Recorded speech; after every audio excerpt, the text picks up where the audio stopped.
gotta get your brain right if you're trying to make $1 million. If you ain't gonna do it for yourself, then do it for your mama. Only stay surrounded by them people if you know they solid. Elevate your hustle up today to double up your profit. Trying to learn some game, Xavier gonna talk about it. No Deanna, speak that that everybody vouching. Ain't no more excuses valid. Get up off the couch and get up in your bag. To your bank account, need an accountant.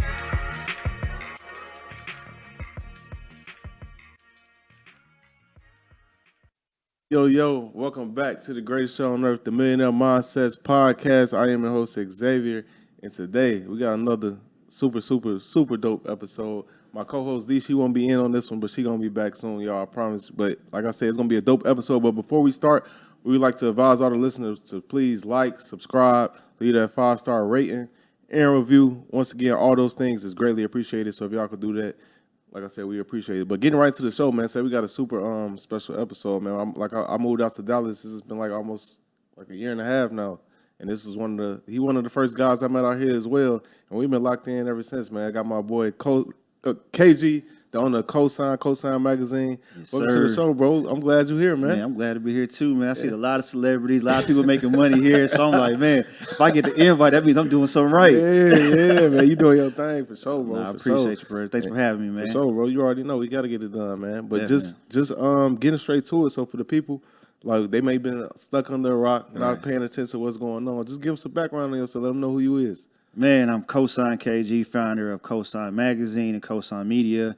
I've been in this media game, man, for probably like 12 to 13 years. Crazy. Yeah, so before I even started COSIGN, I worked for a hip-hop magazine called Ozone, which I was doing marketing for them. So I got to work with like a lot of artists, got to see how magazines were ran behind the scenes. I worked at Universal Music early on as well. So, transition, I always wanted to be an entrepreneur. So transition to my own thing, launched COSIGN, been doing it for 10 years consistently. And, we just here again together, bro. Started off in media. Now we do media, marketing, advertising, brand activation. So just growing it out, brother. That's crazy, bro. I want to say congrats for 10 years. Everybody, as an entrepreneurship is not easy. Man, not. In 10 years, bro, that's a huge I've deal, been through bro. some things in 10 years, man. I've been through it. I already know 10 years is a long time, bro. Yeah. But I want to say, because everybody, we in the time right now, like everybody trying to start their own media company. Yeah. Everybody want to be in media. Man. Like you said 12 years, right? 12 years ago? 12 years total and then 10 years of my own. So that's a pioneer, bro. That's a way ahead of the wave. Firstly, everybody wants to be in front of the camera, wants to be the star. Media is more like a behind the scenes, Definitely creating your own content, that kind of stuff. So what made you even want to go that route to begin with? Bruh, so early on, man, I used to want to be a psychologist, right? Because I always was interested in the study of people, why we do what we do, why you buy what you buy, what makes you dress the way you dress. And when I was talking to my psychology teacher, she was like, man, there's other ways to do that besides becoming a psychologist, because that's 8 years of school. And she knew I wasn't trying to go to college for that long. But she was like, marketing is, the study of buying behavior, study of why people do certain things. So she was like, try marketing or journalism, because it allows you the same opportunity to interview people and to get insight on people. So I already collected magazines for years, and I'm like, if I do a magazine, I can still study people and figure out, what makes their mind tick. And she was like, yes, it's all about how you question people and have conversations. They'll tell you all about themselves. So I was like, bet. So I started reading all these magazines, and I would read them, and I would find out who the editor and the publisher was. And I was always, at that time, sending emails, sending letters, trying to figure out how I can get an internship. And from there, bro, they finally gave me an opportunity, and I was going to do anything. Man, I really started off just passing out magazines so I could see what all it takes to do it. So I'm in the streets passing out magazines. Then I was like, let me get a camera. So I'm passing out magazines and taking pictures of people holding the magazines. And then they would start publishing me to do that. Then I started writing. So I really done every aspect of a magazine. And then I started getting into the media side, the videography, content creation. And that's a whole nother beast. Yeah, that's a whole nother beast that I just actually happened to get into because my clients that I was working with on the advertising perspective, they didn't have anybody to create their own content. So I'm like, okay, I'm getting money from selling ads, and now I don't have anybody to create the content. I can create your content as well and, really lock you in a long-term deal instead of maybe like a 1 or 2 advertising deal. So it's like really I just learned as I grow. You know what I'm saying? You said a lot of key things that I think is super important. But first, I want to ask, speaking on psychology, and I want to ask, so when it comes to, you said marketing, so first of all, how important, it's 10 years later, 10, 12 years later, how important, or how big of a role is psychology in all of this? Man, it's To me, it's everything. For one, it's where I started, and for two, it helps me understand people more. Because you got to think in media, you deal with so many different personalities. Right. You know, like even from when you're interviewing somebody, Right. from a client perspective, and you have to keep up with their personalities, keep up with the act, and you have to be able to read the room. Like, okay, this person is really aggressive, or this person is super hyper. So how can I balance them out? What type of questions do I stay away from to ignite certain situations? I know exactly what you mean. You know what I mean? So it's like, man, you have to keep all that in account, and also you need to learn when to pivot when a conversation is going to a certain moment that you're like, hey, this is getting either super deep and this person is starting to, get emotional and not going to be able to hold a conversation long enough. That's when you got to pivot and start lightening the load. Or you got to realize this person's not a great conversation. It's like they not really be able to, they're not answering anything. So you got to be the person to step in and take over the conversation. That's all psychology. Like you really have to know all these things. People do it every day, don't even know that they're really, understanding psychology. That's deep, man, because I talk to people all the time. Man. When we talk about podcasts, everybody want a podcast. Everybody want a podcast. And it looks easy. When you do it, people be like, man, I could do that. And then I talk to people all the time. They start one, they be like, man, it's not as easy as I thought. I'm like, because you dealing with so many. You got one personality, one episode. Some people make it easier. Right. Like you somebody, you do this, you make it easier. Y'all, you know what I'm saying? But then you got others, they might give like real quick, short answers. Oh, it's pulling teeth. Yeah, you got to be like pulling teeth with them. But something I did realize though, it's like everybody got like a point. Like I try to find out what makes somebody tick. And once you find that, they won't shut up then. They will not shut up. Nah, you got it, bro. What makes them tick? And so, like, for me, it's plenty different things. Like, I love basketball a lot. I do all this for my daughter. So I'm at a point where I'm trying to grow COSIGN to where, she's about to be a freshman in high school. So I got paced with 4 years to build this up to a point to where either I can hand her a check to go to college, or I could be like, hey, I'm going to hand you a salary and come work for COSIGN. So that really motivates me. Like, that's why I'm a lot more disciplined now than I was maybe a couple years ago, because I always thought I had time. Now I'm like, man, 4 years. 4 years, what are you going to do? What am I going to leave her in 4 years? Like, me, I'm good, but it's not about me. I got to make sure she's good. So, like, that's something that makes me tick. And once you find something that makes somebody tick, bro, they'll spill everything. No, that's facts, bro. Yeah. I wanna ask you this, though. Like, within media, why is it important to, like, own and control your own media company? To you, why do you feel like that's important? Man, it's really controlling your narrative, honestly. And if you have a niche or if you have an audience you want to speak to, bro, it's being able to speak to them in a perspective that they can understand, that they resonate, and that they're comfortable with, right?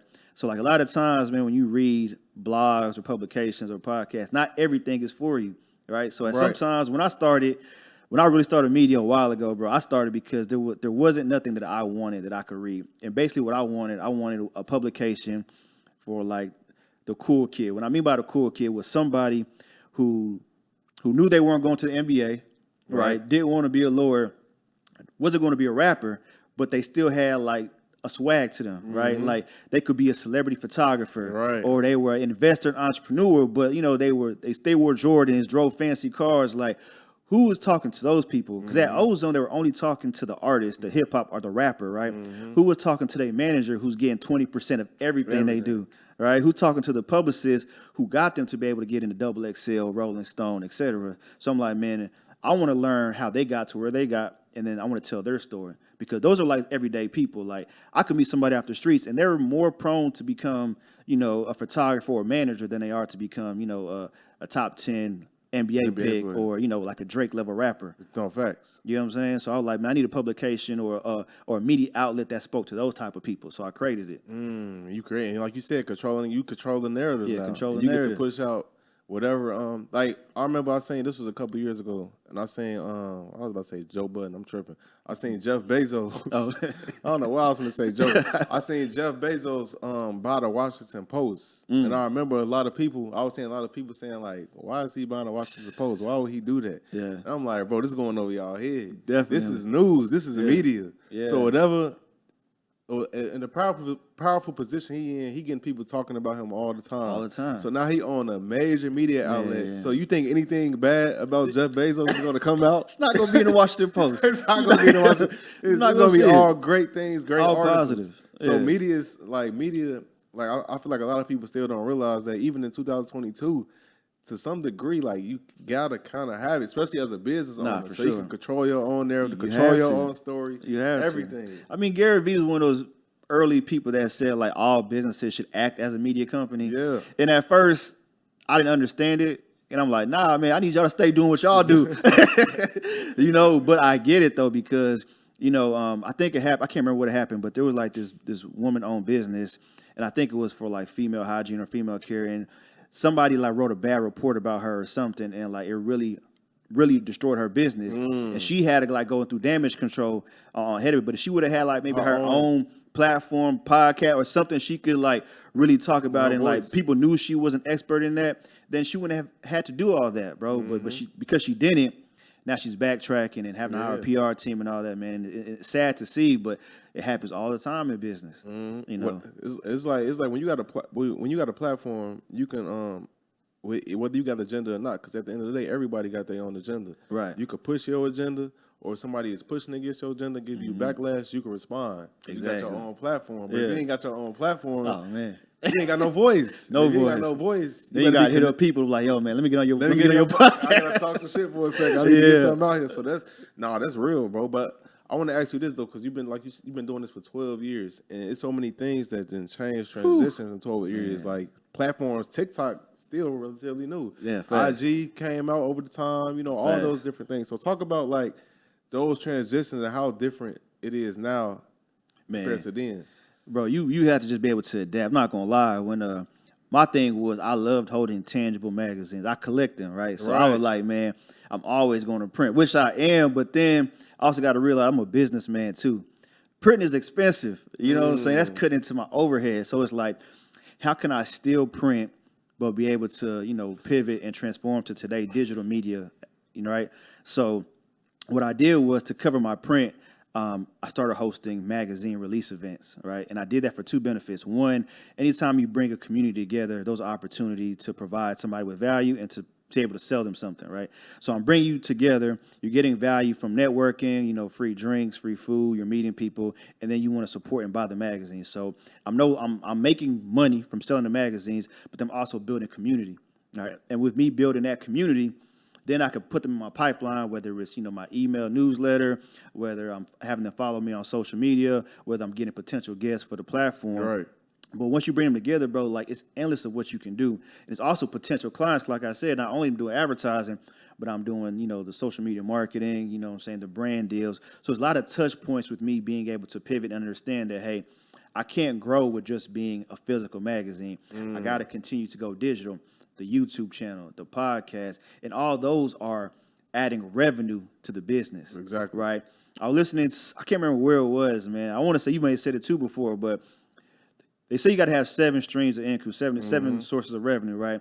But you can get that from one thing. From one thing. Exactly. And that's what I realized. Okay, with digital, it's allowing me to add more revenues from one industry, from one business, right? So once I learned that, it was like, okay, digital is the way to go, because I can reach way more people than I can for print. No, facts. Magazine, if I print 1,000 copies, I'm reaching 1,000 people. You know what I'm saying? But if I put that online, on YouTube, on the podcast, bro, I could reach hundreds of thousands, millions.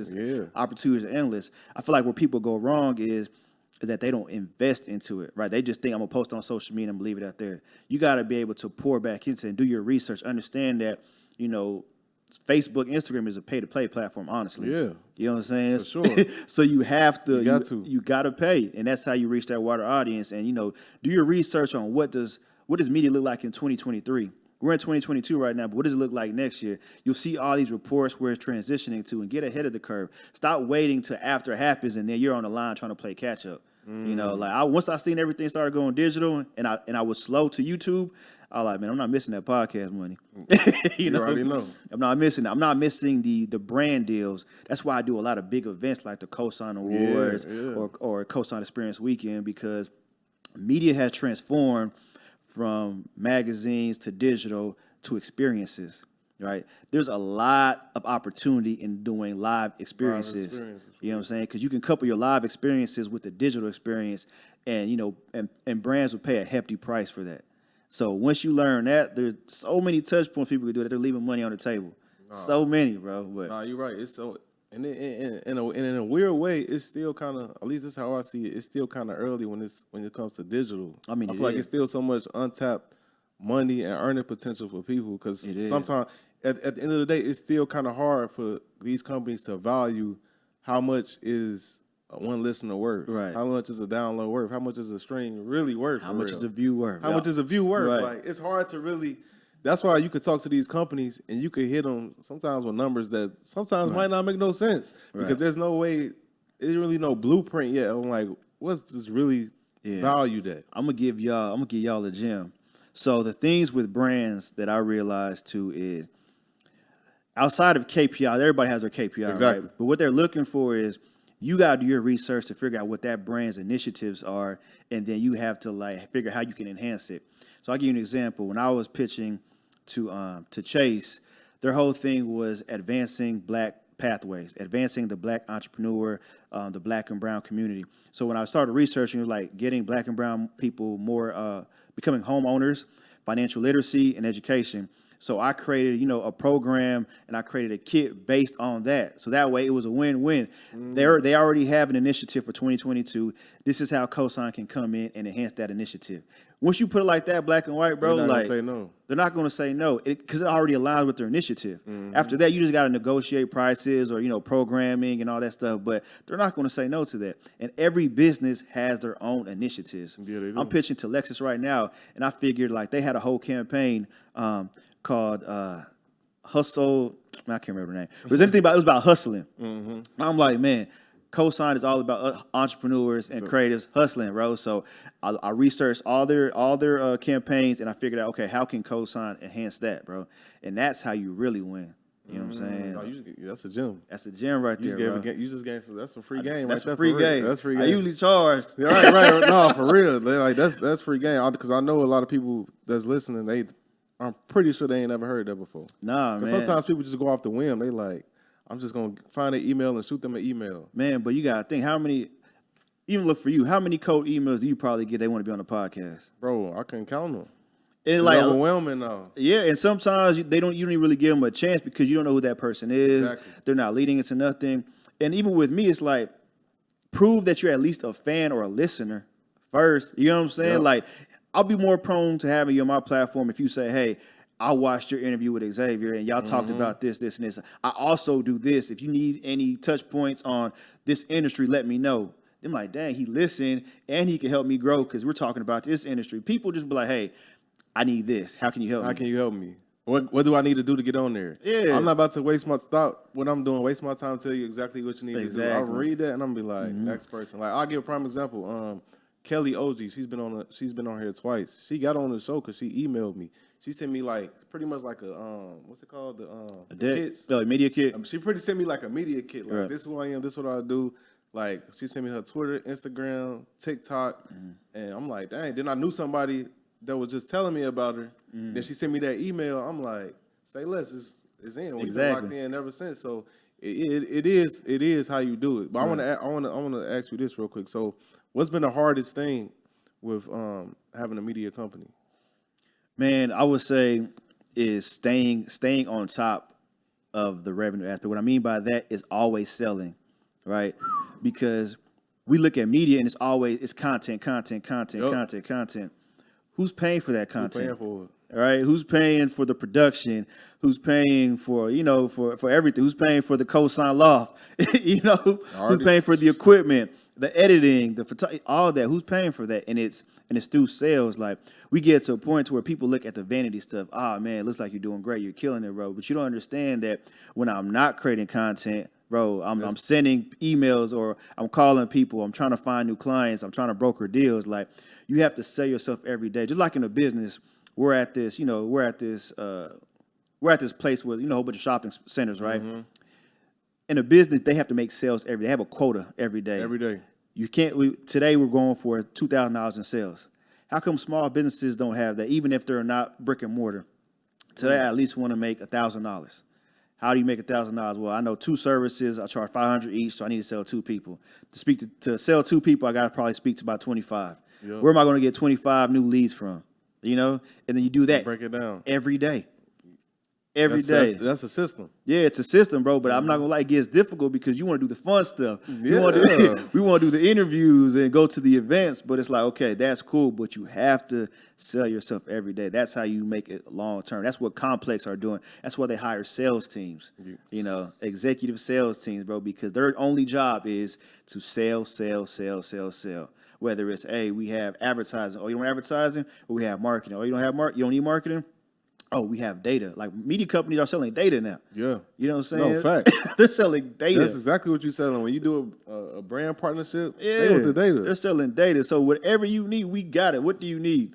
You know, we can sell it, bro. And you have to do that every day. So that's probably been like the most difficult thing for me because I wear so many hats. And it's like, man, I have to continue the, you know, trajectory of co-signing people putting out the content. But just as much as that, you got to put the same energy into selling yourself, selling your brand, and you know, getting more. And how do you like distribute your time across those things when you wear so many hats? How do you like know what to put? I'm gonna put time to this, to this. How you spread that out? Man, I've tried. I'm gonna be completely transparent. I've tried multiple things, right? I've tried to where I went by days. So I'm like, okay, on Wednesday's my pitch days to where I'm only going to spend Wednesday on pitching to clients and customers.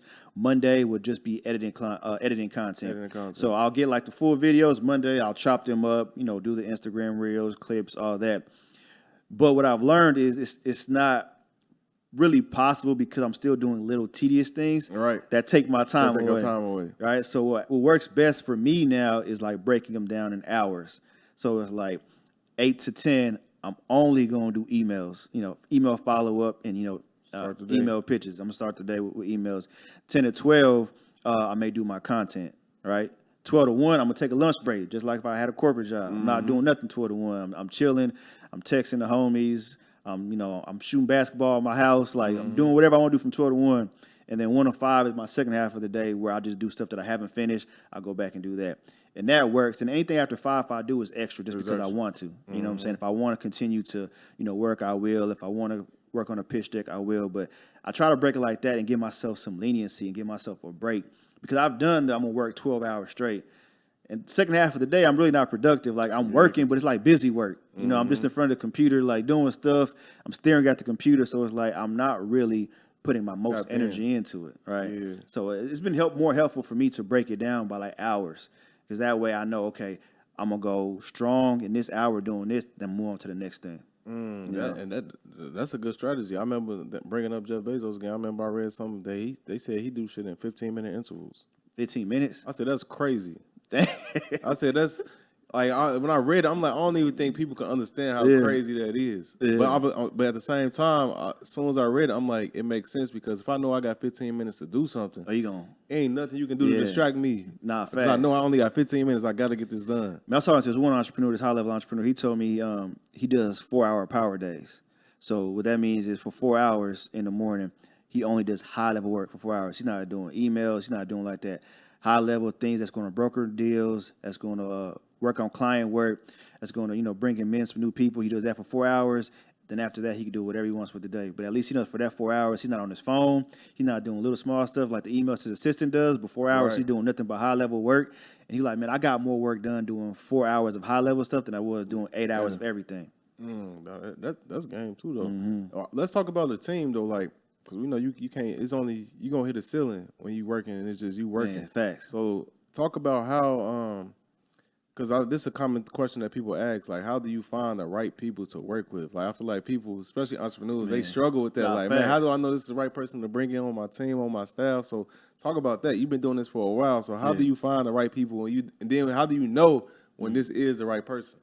Man, so I approach it differently. I only work with people who have their own things going on. Right? Really? Yeah, so you can't work for COSIGN and that be your only thing, only job. Yeah, I'm not having that. Because at a point, it's not going to be mutually beneficial anymore, right? At a point, you're either going to feel like you're pouring more into COSIGN than yourself, or at a point, you're going to feel like you're not appreciative as much, you know. So I realize if somebody has their own thing going on and they're pouring a COSIGN, I'll also pour into you. So it's like, hey, if you're working with COSIGN and you want to start a jewelry business, okay, you do X, Y, and Z for COSIGN, and COSIGN will promote your jewelry business.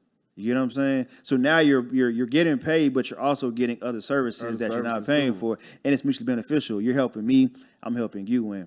But yeah, just doing like the hiring people. People are have short attention spans, and everything looks pretty. Oh man, COSIGN's over there doing this. Oh, but you see this new outlet? They just did an interview in so let's go over there. Or let's work with all of them, and then you're pulled all over the place because it's like, man, I need you over here, but then you're doing the same thing that I taught you with them, and it's not like competition, but it's like, bro, you can't be giving everybody the sauce. You can't.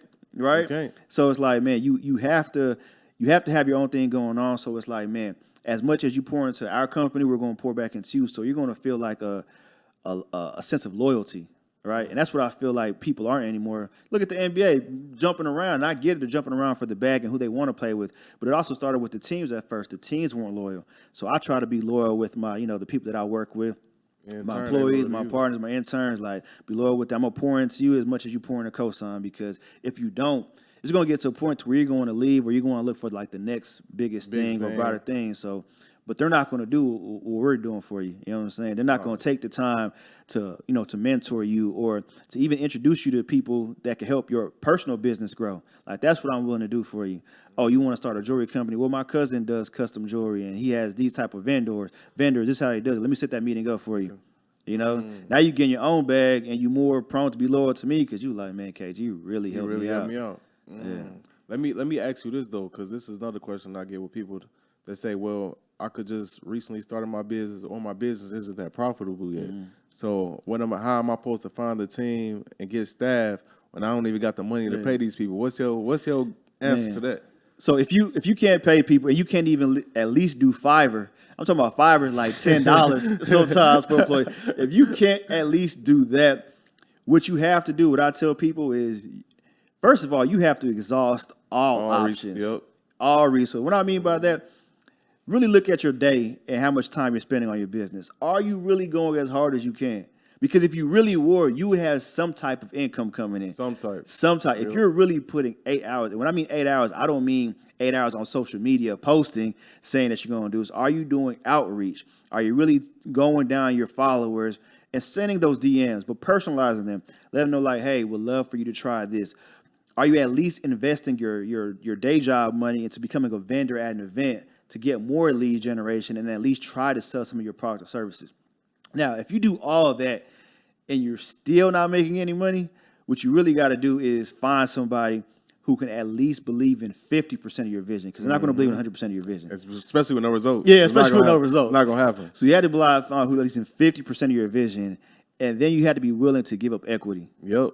You have to be willing to give equity because it's only so long somebody's going to work for free, intern, all that. Like, you have to be willing to give up equity, man. Yep.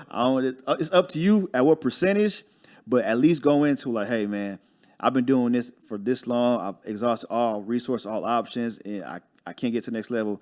Can you help? I'm willing to give you this amount of equity, and we could be, you could be a co-founder, COO, whatever that is for you, but equity will open the conversation for people to really take you seriously. And I think equity also brings them to a more sense of like, this is mine too. Exactly. I'm just not working for you. This is also mine, so I'm gonna get the results too. Exactly. But a common thing I see with people nowadays, and obviously it's nothing wrong. Like, we're at a time where people preach ownership, and that's amazing. But sometimes people, I think, it go over their head because they like, I need 100% ownership. Blah blah blah. It's like, yo.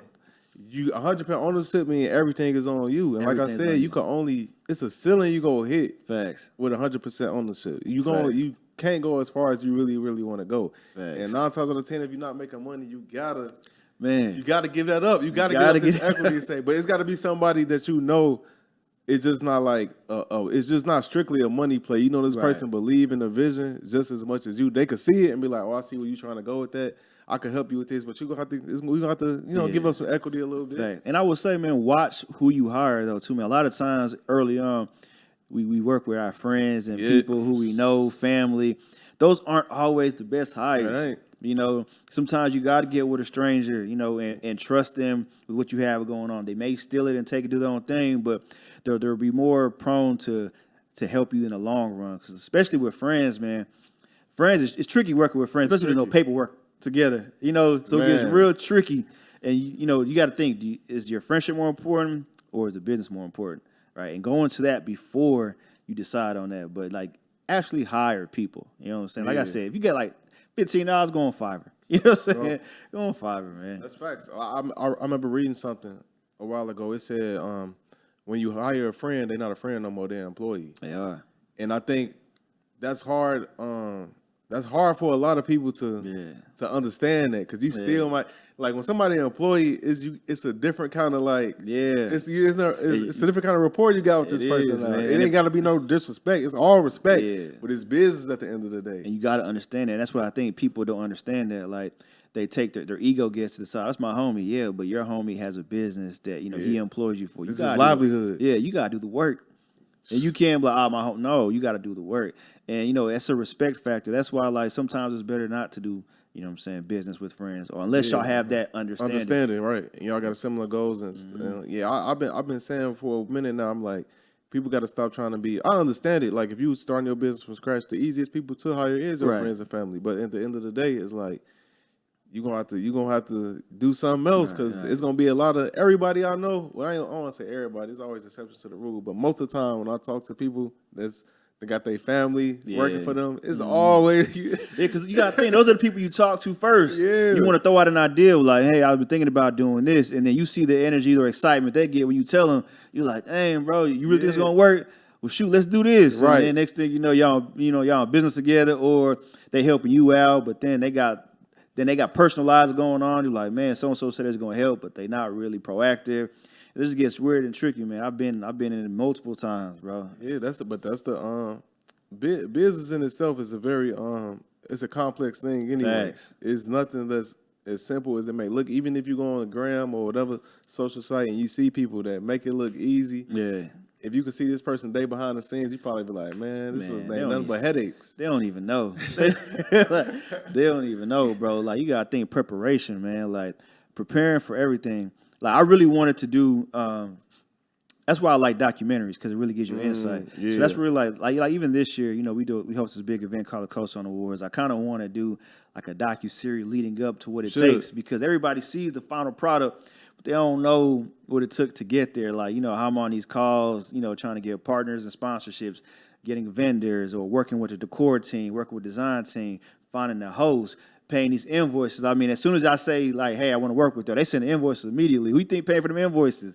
So it's a lot. What? It's a lot that goes on into these major events, and especially like where we're trying to take it. Like I want to definitely document. Of course, we're media platforms, so document the experience, but show people what it takes. So like if they want to do their own gala or awards or just big type of conference, they can see the blueprint, because we always just see the final conference or the final event. Like let's show you what it really takes, and then you can decide if this is something you want to do alone or find a partner. Collaborate is what I'm big on now these days, is collaborations, bro. That's why I said I always try to work with people who have their own thing going on. So these events, I'm collaborating with people. I'd rather give, somebody, 10% of the awards and collaborate, and they take over this aspect than me trying to do everything myself, man. I can't do it. No, you can't. I can't especially do it, I was just watching an interview with Jay-Z and Kevin Hart, and he was talking about why he sold 50% of Ace of Spades to Louis Vuitton. Yeah, we was watching that too. Yeah. I definitely take 50, because they're gonna enhance it. They're gonna enhance it. That's the biggest company in the world, right? And when it comes to that, so linking up with them that's just gonna take whatever it's worth now. You could probably 10x that in 5 years, and you can still pass it down to family. 50% is a lot. 50% for a big company. 10% is a lot. It's huge for a big company. Exactly. Exactly. I want to ask you this, because you built successful companies, and you've interviewed. You've been in the industry, so you've interviewed. Right. I can only imagine hundreds of people over the years. So what do you think after all this time? What do you think is the key, and what really makes someone successful? That's a good question. I think first, man, I want to say, I think in success, discipline comes around in any way you look at it, right? But what I mean by discipline is what are you doing when the cameras aren't on, right? Ooh. That's what makes you successful. Like when you see me in front of people, you can see how I work a room, how I'm talking to somebody, but how am I handling my business and myself when nobody's in the room and it's just me? All right. Am I disciplined enough to do the stuff that I want to do? And if you are, that what makes you successful. If you look at these athletes or these people who are in the gym every day, they don't really want to be there, but they're disciplined. They know in order to get where they have to go, they need to be disciplined and put in that work. And it sounds super cliche, but discipline is not easy. At all. It's not easy at all, man, especially when you're an entrepreneur, because you don't have anybody riding your back telling you, hey, you have to do this today or you're going to get let go. It's more so it's like it's either you do it or you don't. And if you don't do it, you ain't going to eat. Now, how are you going to handle that? As a man, as a woman, as a professional, how are you going to handle that with nobody riding you? How are you going to do that every day, day in and day out? How are you going to decline event invitations or decline turn-ups when you know that right now is not the best time? You're trying to work on this deal or you have a lot of stuff to do. It's not easy, but it's mandatory. It's mandatory becoming successful. Outside of discipline, man, I would say staying surrounded by the right people. This isn't about business, but I'll just give you an example. I was in a 10-year relationship, right? I was engaged, but that failed because of me, but also failed because I didn't have the right people around me telling me that, hey, you're doing the wrong things, or, you need to invest more time into this, right? Now that I'm older and I see people in relationships, I see that people in relationships hang around people in relationships. Yep. And it makes sense. It's a reason why it's a reason why that's happening. It makes sense. So having the right people around you, like everybody that I talk to on a daily basis is an entrepreneur of some sort. And it's because they can relate to what I have going on and they can help push me and keep me accountable, right? So even if we're discussing things outside of business, it always comes back to, okay, what you got going next? Like, have you done that? And that's by keeping the right people around you. Because if you don't have the right people around you, man, you're going to get led astray. You get tempted a lot, and you make a lot of poor decisions, bro. I know as a man, as a woman, it's within yourself, but you know what I'm saying? You are around the company you keep. If you're not learning, bro, you're losing. So you got to learn. And I learn from the people around me. So honestly, those two things, from what I've seen from successful people, is they're disciplined and they're always around other successful people. Yeah, but that's some game, bro. And I feel like when it comes to discipline, I think just because of social media, this era we in, I think this is probably like the hardest era in human history to be disciplined, just because you can get praised.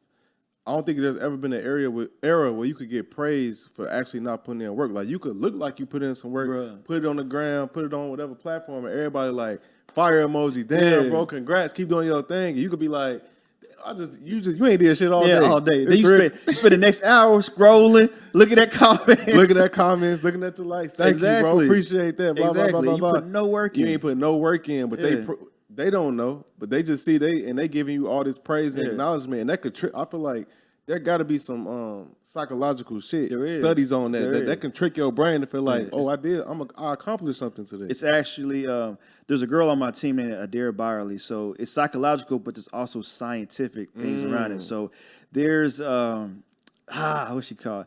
There's basically, it's like addiction. There's something that goes off, like pheromone or something that goes off when people are getting attention and getting likes. That's why we're addicted to social media. Exactly. You know what I'm saying? So when you see that, you got 100 likes in a minute or 2 minutes, it's like, I'm kind of lit. Let me keep going. Keep going. It's like you feel something. You feel accomplished. Right. You feel something with that, bro. And that's science. Like, that's your body. That's not just like a mental thing. It is mental, but it's also a science. Something's going off in your body, like these things are being released, these chemicals being released in your body. It's telling you, like, you like this feeling, like, keep getting this feeling. So that's why you keep scrolling, liking, you're replying back to comments, you're trying to get more attention. And it's like, man, you're getting praised to do the bare minimum. So if you're getting praised to do the bare minimum, bro, it's like, when it's time to do that hard work, it's like, man, I don't want to do all this. It's like, I don't get praised. Like, I'm not getting no likes or comments for this. People are not seeing this. You know what I'm saying? And they don't see the losses. You don't want to post that. But that's where the work is. I've learned the most, bro, when I lost. Like, facts. I've learned the most. Man, facts, bro. I'm talking about, man, I'm taking some huge L's, bro. I'm talking about, I've lost the studio that was in my ex-fiance's name. It messed up her credit, you know what I'm saying? Because I wanted the look of having a studio. I ain't had no clients, man, but I wanted the look. I wanted to look popping, bro. I wasn't even shooting at the time. I wasn't doing photography, videography. I just had a studio. I hired an artist to come paint it, put the COSIGN logo up in there. I bought all this equipment. Then I was like, okay, how are we gonna get people in here? Oh man, you get what I'm saying? Yeah. So I lost the studio, bro. And I tell people all the time, man, like, it took me to lose that studio to really research all my business endeavors, right? Like, okay, you want to get into this, what's the who's the target audience for this? Are people actually spending money on this? How much is the regular people charging for this? Okay, you got a studio. Are they charging $100 an hour, $200 an hour, $75 an hour? How much is your rent? Okay, once you do all the math, if you get how many people is it going to take for you just to break even? Then how much is it going to take for you to have somebody run the studio, because I can't be there every day. You can't be right. You know what I'm saying? I can't do all that. So it's like it really took me to lose that to be able to get in the situation I'm in now with COSIGN Loft, bro. But if I didn't, I probably would have made that same mistake older and would have lost more. So, I'm glad I lost. I went through that when I went through it, bro. But people are scared to lose. No, facts. You can't win if you don't make yourself available to lose. Yeah, nah, man. It sucks, bro, but I'll go through it. I just know, I just know on the other side, a real hustler gonna bounce back at the end of the day. Always. If you stay with the right mindset, like prime example, have you been seeing this with the pink sauce stuff? Pink sauce. Now what's that? So it's this girl in Miami. She made like this sauce. It's like she made like a house sauce, like in her crib, I guess. Okay. And she was shipping it out. She in Miami. She's shipping it out to people that's ordering it across the country. Okay. But the sauce got no preservatives. Okay. And it's record breaking heat. So by the time people, I'm surprised you ain't heard of it. By the time people get the sauce, the shit old. It's different colors. It's all kind of stuff. People talking about filing lawsuits. People getting sick. I'm talking about this shit went like super. So you go on TikTok right now, type in it's gonna pop up everywhere. On Twitter, people talking about it everywhere. But I was saying like people been killing her for I'm talking about killing her, bro. Nah, I bet. But she's still online. I was thinking to myself, I'm like, yo, to be able to withstand that mentally, facts. And you not run, most people gonna deactivate their shit. Yeah, they gonna for a week, 2 weeks straight. Every time she get online, people dogging and talking bad, talking crazy. But I'm like, she in a bad position right now. But if she could withstand it, keep that mentality, and learn from that and grow, she gonna blow at something. Facts. Because that shows she got mental strength like a motherfucker. Mental stress. So you think she making all this bread and got these people all over right now from ship and get with, not understanding what she doing. Once she learns what she doing. Once she learns it, bro, she gonna come back stronger. No, facts. She gonna come back, and she already got a name for herself. Yeah. I ain't gonna lie, that bad publicity. That still bad publicity it's gonna take a great PR person to spin that. Nah, facts. But at the end of the day, I'm a person that believe anything is possible. Nah, the facts. worst of some people say, man, that's the worst of the worst. She can't come back for that. Like, shit. You get the right team, right person on your team, believe in you, they could spin that. Say LeBron came back from 3-1 against the Warriors. Against the Warriors, you know what I'm saying? So, anything is possible. Anything is possible, bro. If you got the right mentality, that's why I talk about mindset all the time. Some people like, man, I remember somebody was saying, I told somebody, I said, if you broke, more than likely it's because you got a fucked up mindset. Right. And I remember so many people was offended. Nah. I'm like, bro, just being honest, bro. Like, even if you ain't got nothing and you keep your mind right and you get out here every day, there's gonna be a point in time shit gonna turn around. Shit's gonna turn around. But if you never had a mentality like and you just give up, you always gonna be in your same messed up position. Nah, how important do you feel like execution ties into that? Execution is everything. Yeah. You know what I'm saying? you can have the most perfect intentions, man. But if your execution sucks, terrible. It's terrible. The results gonna be hard to get. Yeah. So execution, you do gotta. At the end of the day, you gotta. But at the same time, I feel like with social media, I think it makes it easier to do anything for real. Nah, it does. But you're right. It starts with the mindset, man. Yeah. Everything starts with the mindset. If you got a strong mindset, bro, you can figure anything out because the information is there. It's there. It's there. It's either there for free or you can pay to expedite the information. You can do whatever. You just have to be willing to go through that and be willing to sit down sometimes, man. We be moving so fast, bro. That's why and not to speak on this negatively, but that's why they call jail. I had to go sit down for a while to slow you down, to get your mind right. You know what I'm saying? Some people need to sit down, not go to jail. Y'all just need to sit down. Right. Sit down. You moving too fast. You got Instagram. You got influencers. You're hanging out, and you're not really figuring out what it's going to take to get to the next level. And we get so caught up on in the market. Like, man, I'm popping in the city. I have a lot of clients in the city. People know me in the city, but why think local when you can go global? Go global. You know what I'm saying? Go global with it, bro. And it's just going to take you to sit down sometimes. You ain't got to sit down forever. Sit down for a couple months. Figure it out. And then when it's time to come back outside, you back with a whole new mentality, whole new game plan, strategies. All man. I know every time it was a point where I leveled up or my life started changing. It was a point where I probably sat down for like 2-3 months. Man, just being real. But man, how do you sit down? What's your advice on sitting down but staying relevant, especially having media platforms like us? Yeah. It's like, man, I be wanting to be ghost, but it's like, man, you still gotta put the work in. You still gotta let people know what you. Hey, that's facts. I think, man, that's tough. So I remember last year I took a break. I ain't make no. Was I dropping episodes still? I think I was still dropping episodes, but I wasn't just on social media. Yeah. And even right now, I lost my Instagram. Yeah, I ain't gonna lie. I was looking for your joint. I was gonna talk to you offline. Like, bro, you get hacked? What's up? No, somebody, because I got so many impersonation accounts. You so do. Instagram took mine down. Dang. Talking about I'm impersonating me. It's the craziest shit in the world. I'm in the process of trying to get my stuff back. Okay. But my stuff been gone for like 2 weeks. But that is a challenge. But I think it's only like really 2 ways you could go for it. You could either pay somebody to still be posting, while you just still making content, have them create it and post it, or that's really the only way for real. Really you still do gotta remain relevant, because in this social media stage we in, it's so easy for people to forget about you. Out of sight, out of mind. Man, what? They'll be like, oh, ain't he? And then what's the crazy thing about that in these times is, if you out of sight, people think you fell off. People think you fell off. we been there. What you been doing? What you mean? He must be broke or something. Like, he must be like, dang, it's like, I just ain't online. I ain't feel like being on there. So facts. Yeah, it's tough for what we do is super tough, because you do got to stay on the people's mind. You still got to keep creating content, putting stuff out. Yeah. People would. So that's one of like the hardest things to do for real. And that's what's, man, and I don't want to say it's wrong, but like that's why it's tough being in the business we're in, being in media, because it's like you have to create content, you have to show what's going on. But if you look at some of these other businesses that are extremely profitable, man, you don't need social media for it. No, you know what I'm saying? Like, if we focused on, investing, real estate, trucking, maybe like a B2B type of business, you don't need to really be on social. You can get in the bag and be chilling, but the media game is like, man, it's like you almost gotta be. But I think it's worth it though, because it's a powerful.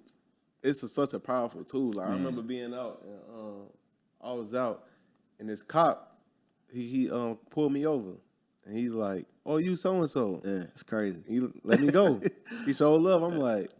And that's just on a small scale. So I can only imagine what people that got like super like the biggest media. I can only imagine like the perks. A lot of times that shit can be more powerful than money when people know you. It is, bro. Yeah. Because at that point, it's crazy. Like when you become celebrity or have celebrity, that people don't want you to pay for nothing, bro. Man. And that you get walked into so many different doors. Like for me, I think for me, not only doing this, to help other people, but for me, it's more like, man, think about the brand name that I created, COSIGN, bro. Everything's about a cosign, bro. Like, that's how important the world is. The world revolves around cosigns. You know what I'm saying? Facts. Like, if I know somebody, man, if I know somebody that can put you, man, in the next level position, and I'm like, yo, it's my man right here. Like, look out for him.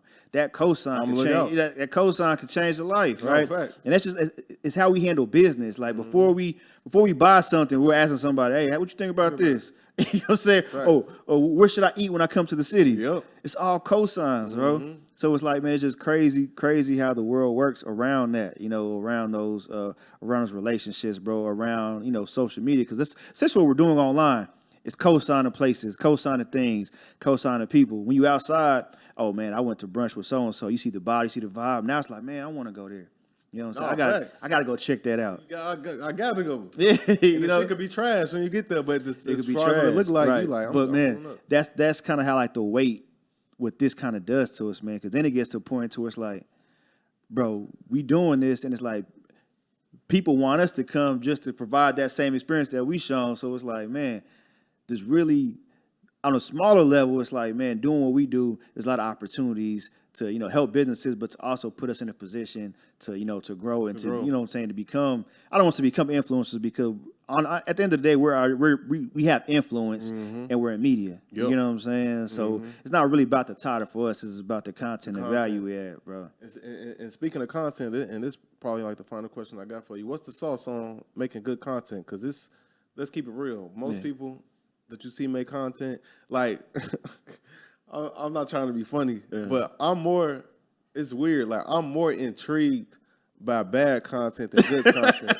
It's crazy, right? No, it's like, when I see some bad content, I could just watch it all day because I'll be like, how do you don't know that this sucked? Bruh. And I'll be watching, I'll just be sitting there like, they could do this, they could do that, could do that. When I see good content, I instantly know I'm like, this shit dope. Yeah. Nah, that's facts. fire. But man, but you gotta think the majority of the consumers want to just be entertained. If you really think about it, we preach value in the media, social media, man. But people just want to be entertained, bro. They just want to be entertained. Like they work 9 to 5. A lot of them hate their jobs. They go home to a wife or a husband. We got kids. Like they have real life situations. So that's why a lot of viral content is just entertainment because it's taking you away from your day to day life. And you can just have some kind of opinion. You just have some fun. You're not really thinking about nothing. You got to think value content. A lot of that times it's something you got to consume.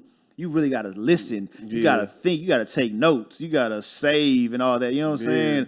And it takes a lot more effort. So, but what I would say is how to make great content. If you can find out a way to make valuable content entertaining, there's a win-win. And keep it short as possible. Right. So even though I do long form content, that's why everybody breaks it up. Right. But it has to be broken up to a point to where it's like people are consuming it and engaging and it's entertaining like that. Because after 5 to 10 seconds, we're scrolling up to the next thing. You know what I'm saying? That's why like a lot of these viral moments are things that you're questioning, like, bro, who told them this was okay? Or how in their right mind they do that. Charleston White is going viral all the time. Because, like, bro, you're not supposed to say this. No, you're not. You're not supposed to say this. But because he said it, people are going to share that. It's a shock value. And it's crazy, but that's the society we live in. Mm-hmm. So it's like you got to ask yourself, how can you provide a form of shock value for your niche? For your niche. Now, I don't know how to answer. I don't know what that looks like for everybody. But just ask yourself that. How can you provide a shock value in your niche? And when you figure that out, that's the secret sauce. That's how you make great content. You know what I'm saying? That's game. That's game right there, bro. And that's something that my boy Aristotle, he told me that we was having a conversation off camera. And I ain't gonna go too deep into it because it was a private convo, of course, on camera. But he was saying, like, at the end of the day, when it comes to this shit, you got to be polarizing. Either people got to have a strong like for you or a strong like, but strong dislike. But either way, it's bringing some kind of passion, some kind of emotion out of somebody. What you don't want is when they see you, they don't think nothing. They don't feel nothing. Facts. You want them to feel something. They say like, man, I hate this motherfucker. Facts. Man, I really rock with dude, man. I want to meet him someday. Facts. That's gonna make a motherfucker share your stuff, comment, real, buy, whatever. Real quick. Think about the top 3 media personalities. Off top that come to my head, I'm gonna give you 3. Charlemagne the God, Joe Budden. I can't even think of a third one right now. So that's 2 right there. And they both respectfully ignorant sometimes. Right. You get what I'm saying? Yeah. So it's like, that's why people watched him when they watched him. It's like, bro, like this dude was wilding. Like, I can't believe he said what he said, bro. But it's like, man, when you think about other people, it's like, man, they're cool, but it's like, it's not something that, you would want to be like or you want to share all the time. So it's right. Like, you do got to be polarizing. Mm-hmm. And it's difficult for people, you know what I'm saying, who are more laid back, nonchalant. Right. You know what I'm saying? Like me, I'm laid back. I'm nonchalant. Like, I don't be about all that extra hoorah stuff. You know what I'm saying? Like, you either like me or you don't. But, I'm just going to stay level-headed. Facts. You know what I'm saying? But that's why I think something for like that for us is it's a, like Lipsy said, it's a marathon, not a sprint. You know what I'm saying? It's going to catch on. It's going to take a little longer than it would if we did more like, shock value type of content. You know what I'm saying? It's going to take us a little long, but we're going to get there. That's without a doubt. That's without a doubt. You know what I'm saying? Keep working. It ain't if, when type shit. That's right, bro. And my final question I got for you, this is just for advice for people that may be trying to get into the space that we in or a similar space. Right. And they getting on this social media, getting in business. What's your best piece of advice for them to take action right now, whatever they at? Starting on ground zero. Ground zero. Okay. I would say if you look at media right now, the landscape is really built on niches. You know what I'm saying? Like the days of covering and being the everything are over. Like you can't be all to everybody. You really got to double down on the audience. So the first thing I would say is Find out who you're talking to, who's going to be your audience. And it doesn't have to be, I know everybody's on this financial literacy crave right now, entrepreneurship. It ain't got to be that. It don't. You know what I'm saying? It don't. Like my first love is basketball. If I could go back or if I could create another platform, it would be for basketball. You know what I'm saying? So find out what you love and what you'll do for free. You know what I'm saying? If you would play basketball all day for free, create a basketball media platform, right? And then what I would say is once you figure out your niche, I would say start figuring out, I would start with like 10 people in a basketball realm that you can feature, interview. You want to start small because you can't go get LeBron James today, right? But you got to think about it. I'm talking people in Dallas. Duncanville is like a top-ranked high school basketball program. You know what I'm saying? These kids are going to D1 schools, and some are going to go to the league. That's men's basketball. Women's basketball, DeSoto Lady Eagles won state 2 years in a row, right? If you want to start a basketball platform right now, these are high school students who are going to be in the league. I would interview them now. They're going to do it because they're your peer. I would interview as much of them as you can and build relationships with them now because in high school, if they're seniors, in about 2 to 3 years, they're going to be in the league. You know what I'm saying? So I would interview them, get as much content you can from them, and then I would create, of course, the social channels and do that, bro. After you do that, game, bro. It's going to grow. You just gain some game because think about how much a LeBron James high school interview worth. Bro. Think about how much a KD high school interview worth now. Exactly. And what it's going to be worth 10 years from now when they retire and release documentaries and they want that footage. Exactly. And like we said earlier, you start with that and then you'll find out multiple sources of revenue you can make just from doing basketball interviews. Like you think about Bleacher Report, House Highlights and all that. When they started, they were covering those games and then they were making highlight tapes for other kids and selling them. You can go the same route. You don't have to invent something new, right? Follow what is already out there. Man. Just add your sauce to it. Man, I remember following House Highlights when I don't even think they had 100,000 followers, bro. This was like 2013, maybe. Yeah. Like early on, I remember following them, and they shit is huge now. Huge. So you just gave them some real life game. Like prime example, look at that. I'm pretty sure you seen the Kanye documentary on Netflix. Yeah. You see how much dude sold that footage for? Exactly, bro. Like content. Exactly. This is why we always say content is king. If you own the content. Especially if it's good content, it's gonna come at times. Yeah. You never know who you're talking to. Never know. And it applies. What we just said applies to any industry, right? Any industry. Basketball, beauty, if you like food, cocktails, do the same thing, and that's how you get your start. And you really got to put the work in. COSIGN became popular early on is because I didn't say no, at least for the first year. You want me to cover your fashion show, basketball tournament, showcase. I didn't care what it was. I was going to everything so people could get to know the brand, like, and trust. And then at that point, then it was up to me to like really take it to the next level. But you got to at least start by doing what I just told you. Man, you gave us a lot of game. Well, it's a fire episode. I just want to say, bro, before we wrap up, I want to say I appreciate you taking the time to come on the show, man. I'm glad we was able to get this done. Me too, bro, man. This was fire. This was on my whiteboard, man. I gotta be on Millionaire Mindset, bro. I could check that off the list, man.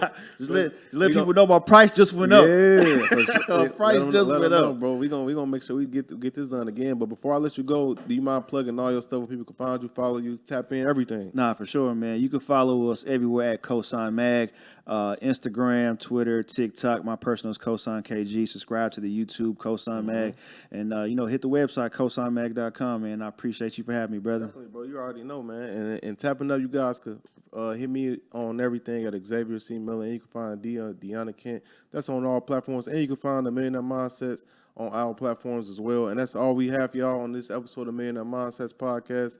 See you guys next week. Peace.